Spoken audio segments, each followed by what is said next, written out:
Ai, tēnā koe te rangatira, Cyril. Kia ora mai tātou. Oh, I tēnā te tino makariri ne? Ai, tēnā makariri oi. I te wikine ka whiti mai te rā, tēnei wā, ka tara te ua, makariri ana. Ai, hona ko tēnei tāhau tā engari me whakauri e tāu e pāna ki te wahanga mui a tātou ko te kohanga tērā he wākaya ka potaki tātou mō ngā mea pai mō te whenua rā, mō te marakai, mō ngā mea katoa ne. Ai. Tēnō hari ki te kitenga mō tō tātou tai au e kore nei ki te taima o te koanga. Tēnō hari. Ai, me huri tāua ki te kupapa kōrero e pāna ki ngā ngāngara, te nahanga ngāngara I taima nei ke kura ki Aotearoa nei, ko te ngāngara nei ko te Caulerpa, hoino. It's a seaweed at Whanonga, and I know that, over the years we've been invaded by many foreign plants, and this one has actually have a big effect on our kai moana, on our seabed. It's come from overseas. Hey, can you tell me a bit about this particular seaweed? Yes, it is. It's a seaweed. It spreads on the sea floor. Our whānau, our whanaunga and our hapu over at Aotea are now experiencing the really brunt end of it. I think it was, 18 to 19 months ago, it arrived here on our shores in Aotea. And at that time, it was just a small marginal strip. 18 months later, they are faced with 88 hectares of this weed that spreads along our seafloor. It suffocates our pipi bed, our tipa, pretty much strangling everything on the bottom of the seafloor. And it also grows on top of our kai moana and infects it in that space as well. So it's a growing concern that biosecurity has here in Aotearoa. And it's just been spotted over in Rāwhiti a couple of weeks back now. So our whānau over at Patukiha and Ngāti are also dealing with it, and they've got a really strong plan based around it. And I think educating our whānau out there around if they're in those areas, you can't anchor in those areas. So there's a can zone being put in those areas now because the seaweed moves about on the bottom of anchors and fishing lines, and it only needs a small fragment and it carries on growing again. So it's a very big concern that we're faced with today. Yeah, how would you identify this particular weed at Whanonga? MPI, so you go onto MPI's website and they actually have pictures of it. And if you feel like you see the seaweed exactly for what those pictures are on it, get a sample of it, call the 0800 number that's on MPI's line and just drop a pinpoint as to where you've seen it. I know a lot of our whānau, especially here on the East Coast, are very nervous. We've had our kaitiaki out there, doing what we can with what resources we have to check if in our moana here in Whangaroa, if it's here, because it's a very big concern. We've got one of the biggest oyster farm here in Whangaroa, and this seaweed could actually close down that industry and the fisheries industry for our ika and stuff like that as well. So it is a very big concern that we're faced with today. Tēnā koe te whananga to get rid of the invasive weed? Yes, well, we had some very awesome manuhiri arrive here this weekend gone, and they come down from California. They're the only group rōpū of people that have successfully eradicated it, and they're from California. So we had the pleasure of hosting them up at the treaty grounds over the weekend, and they were able to come in and share with us their knowledge and their learnings of having to deal with Caulerpa since I think it was about 2000. They started dealing with it, and they have a lagoon operation that they have tended to, and it's taken something like 500 diving hours to get rid of it. They've tried different techniques like the chlorine pods and tablets and Bethnic mapping and suction dredging as well. So I think we need to keep our minds open as to how we can apply some of our mātauranga Māori into the space as well. They have Bethnic made out of HDPE plastics, and they found that they had to go and remove those because, you know, they're obviously not good for tangaroa.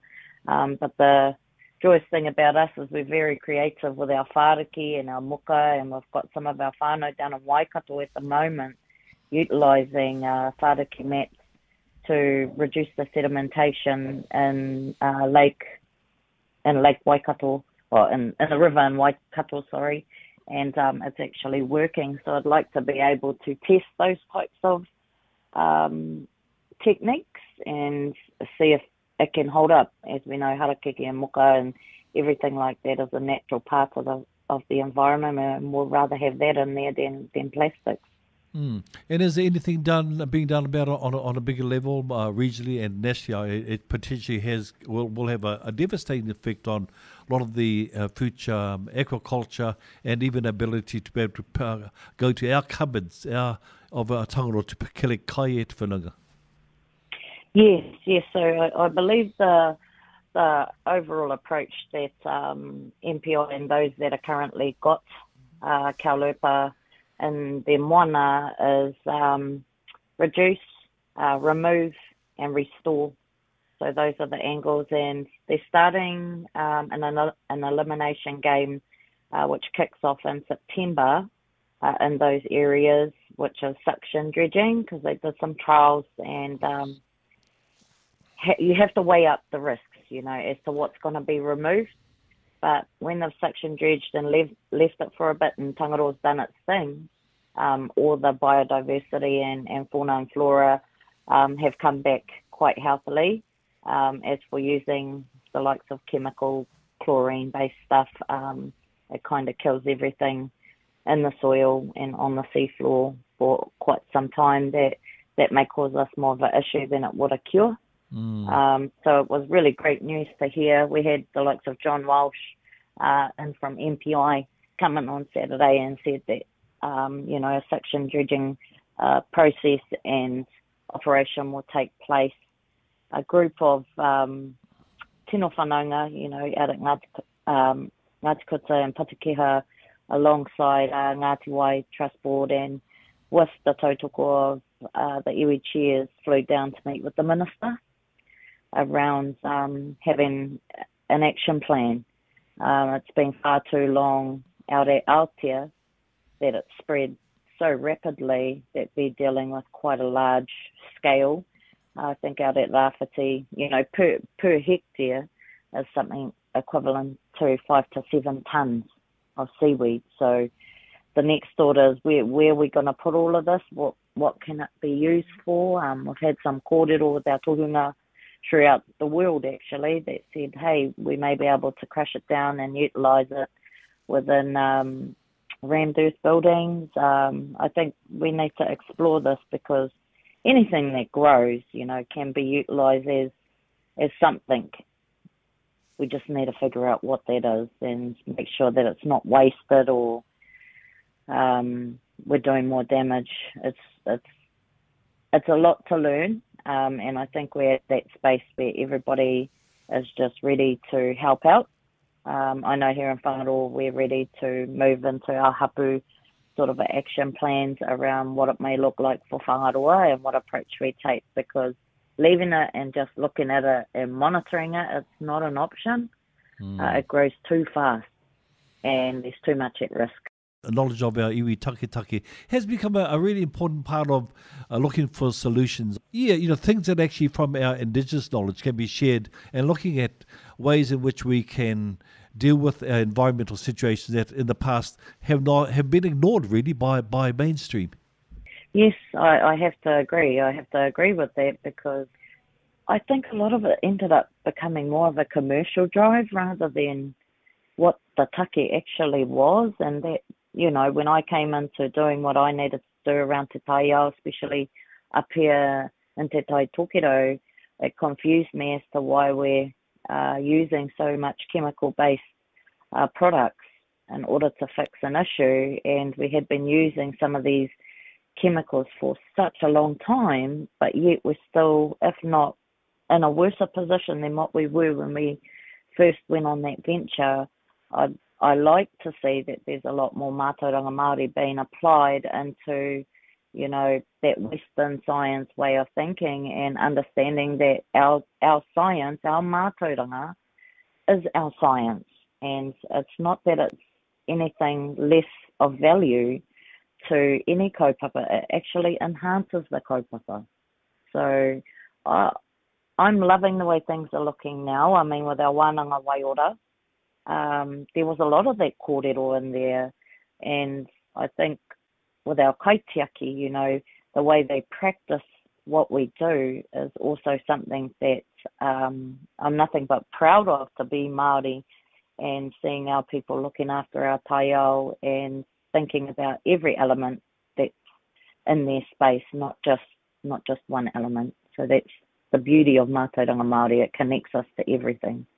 And being able to share that space and our knowledge for those who live on the taku tai moana, those who live by the sea, those who live inland. So there's a whole mix of knowledge that can be shared and applied in lots of different ways. And we all know that we're all affected by what happens what happens up in the hills and the mountains with the flows of our waters into the rivers and down to the ocean. So there's that effect that doesn't matter where you live, it has an ongoing effect on not only the health of Papatūnuku, but also the health of us as tangata and responsible kaimanaki as well, e te whananga. Ai, tika tau. And, our maramataka has brought a lot of us together and resynced us, reconnected us to the actual movements of our planet and our marama and our tamanui te rā, all of it, and then our seasonal changes. But the one thing that binds us together is our wai. Our wai is our mauri, and if our wai is sick, we are sick.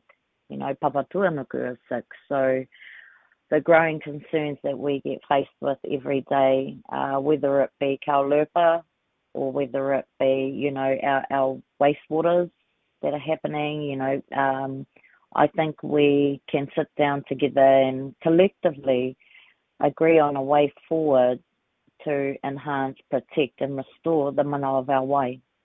Whena me mihi kaune ki a koe, mea u whakarui potake I tēnei rā, tēnā koe. Kia ora, Cyril. Ngā mihi. Ka pai whananga, thank you for that.